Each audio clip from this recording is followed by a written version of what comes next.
चलिए नमस्कार साथियों, जय हिंद।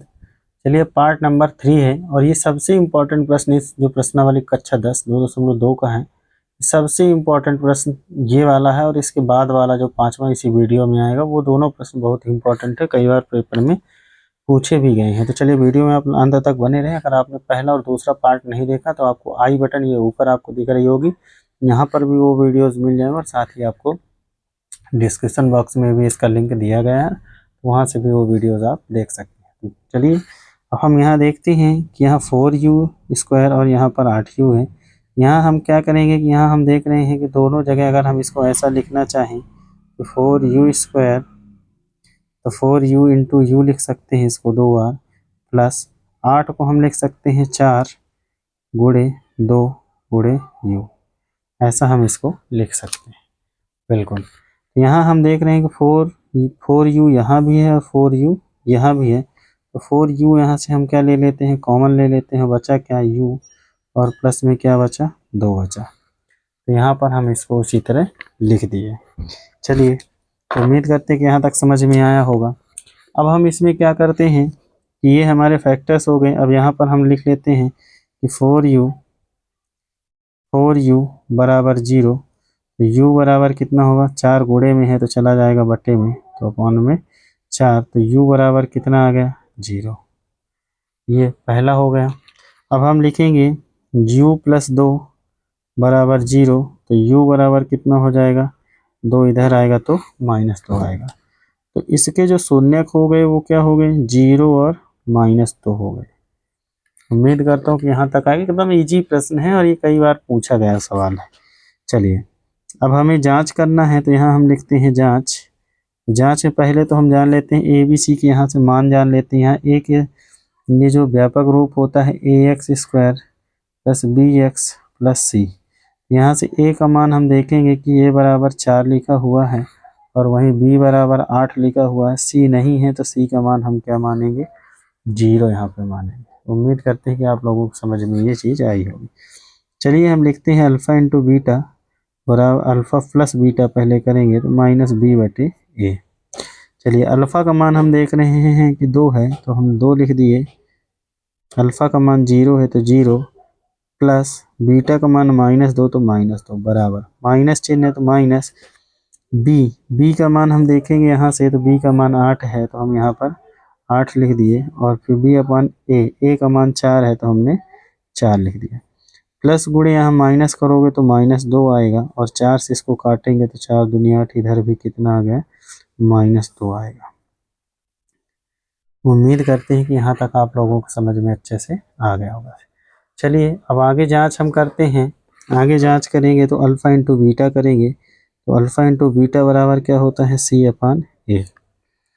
जब c/a होगा तो अल्फ़ा का मान 0 है, इंटू बीटा का मान क्या है -2 बराबर c का मान हम देख रहे हैं कि 0 है, तो c का मान यहाँ 0 रखेंगे और बटे में 4।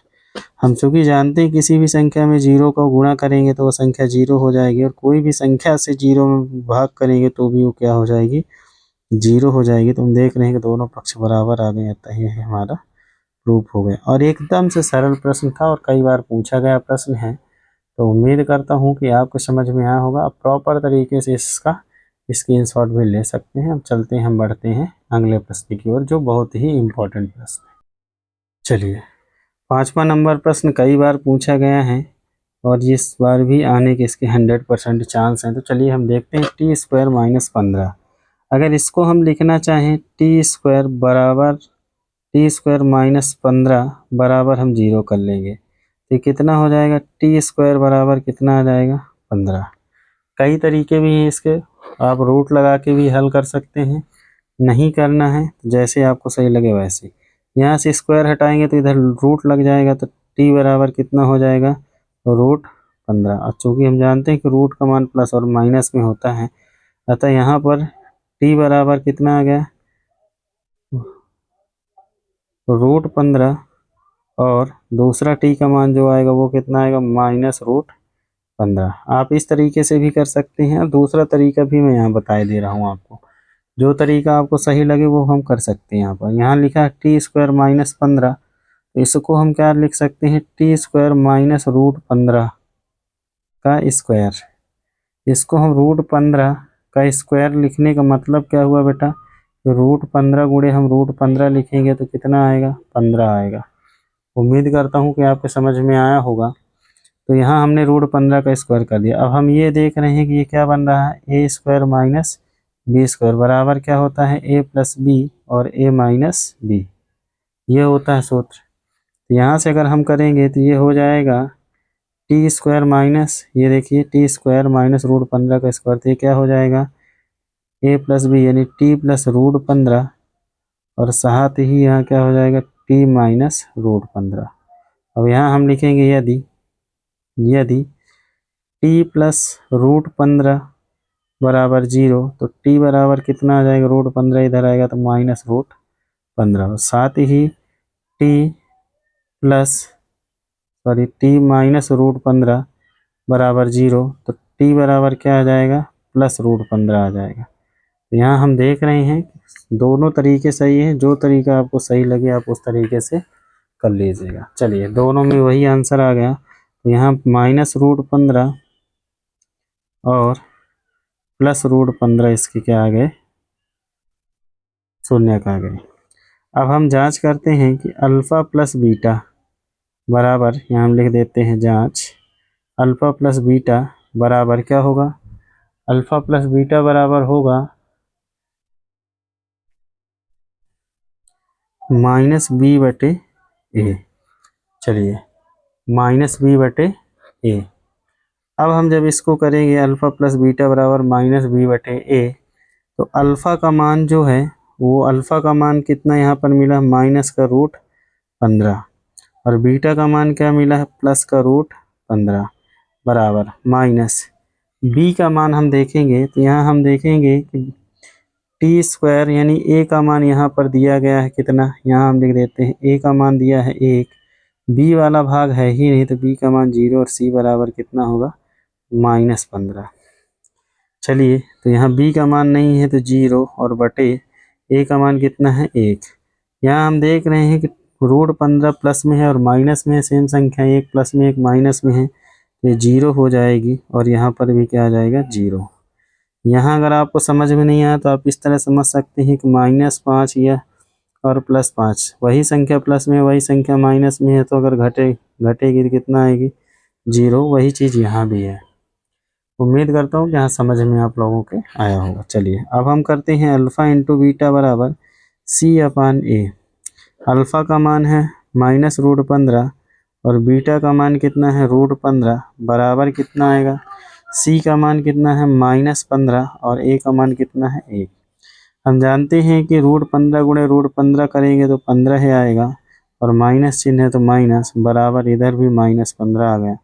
हम देख रहे हैं कि दोनों पक्ष बराबर आ गए हैं, तो ये हमारा क्या हो गया, प्रूफ हो गया। और ये बहुत ही इम्पोर्टेंट प्रश्न है, ये वाला भी बहुत इम्पोर्टेंट प्रश्न है और साथ में ये वाला भी बहुत इम्पोर्टेंट प्रश्न है। दोनों प्रश्नों में आप स्टार लगा के रखिए, आपको वार्षिक पेपर में भी ये दोनों प्रश्न देखने को मिल सकते हैं। तो चलिए बढ़ते हैं तीसरे प्रश्न की ओर।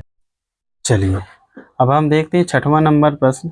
आप ये 5 नंबर तक हो गए हैं, छठवां नंबर प्रश्न देखते हैं। तो छठवां नंबर लिखा है ये 3x² -x और -4। हम फर्स्ट और लास्ट का गुणा करेंगे तो 12 होगा, 12 को यहाँ पर डिवाइड कर लेंगे तो 2 छक्का 12, 2 तिहाई 6 और 3 एकम 3, यहाँ इतना हो गया। अब यहाँ हम देखते हैं -x आना चाहिए, तो अगर हम 4 में 3 घटाएं माइनस, चलिए 3 में 4 घटाएंगे तो -1 आएगा, यहाँ -1 ही आना चाहिए। और 3 गुणे -4 करेंगे तो देख रहे हैं कि -12 आ रहा है। बस इतना से ही हमें सब कुछ कर लेना है। चलिए यहाँ हम लिखेंगे 3x²